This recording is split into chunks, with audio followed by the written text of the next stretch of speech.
just want to introduce what these two do, because it's not just random people. Peter, do you want to explain sort of briefly what your organisation does? My name's Pete Busby. I work for a company called Crossbow Visual Stress Solutions, and basically what we do is what do? I do visual stress. It's the best. We do dyslexia and visual stress awareness. And the reason why I picked on you, apart from you saying yes, and not many people said yes today, is I'm really, we're very interested in the neurodiversity angle. Many women in our community who are recently diagnosed have kind of gone through their whole life maybe not realising that they are dyslexic, that they have autism or ADHD, and a lot of the coping mechanisms suddenly stop when the hormones change. And actually, even with neurotypical women, we hear things like visual stress, not being able to read. For those people that are doing office work, screen work, suddenly, all the words are kind of blurring together. So that's kind of, why I thought it'd be interesting to have you today. And John. So my name's John Burgess. I'm a wellbeing coach.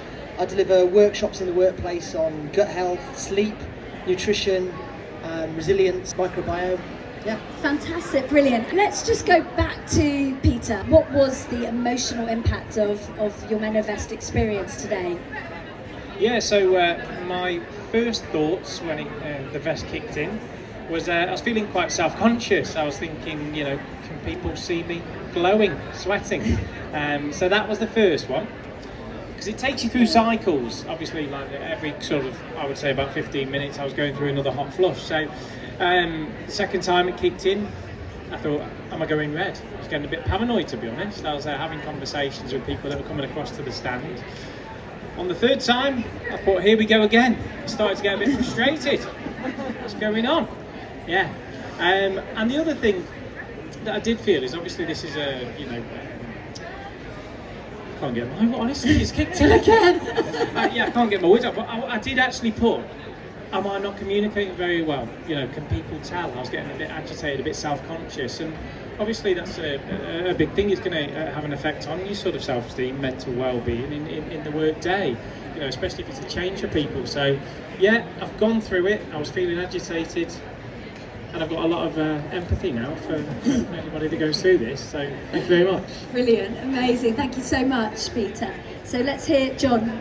Well, funny enough, the first words I wrote as well was self-conscious. I know I quite like the heat, and I'm careful when I'm saying that, but then I'm usually the one that's in control of that situation, and that's different. So for me, yeah, again, the red face. In fact, about 5 or 10 minutes into wearing it, one of your colleagues said, yeah, you're getting quite red in your face. So if I was professional speaking, like I normally do, if I'm getting a red face, potentially would that then lead to sweating, and then my shirt would maybe show sweat marks, and then I'll become very self-conscious, more stressed on the back of it. Are definitely the things that sprung to my mind. Therefore, then feeling out of control a little bit as well of the scenario. Therefore, more anxious about how I look, how I feel, which really isn't me either. So.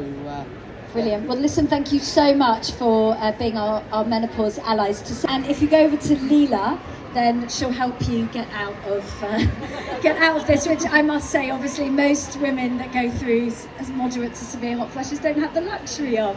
But thank you, everyone. Give a round of applause.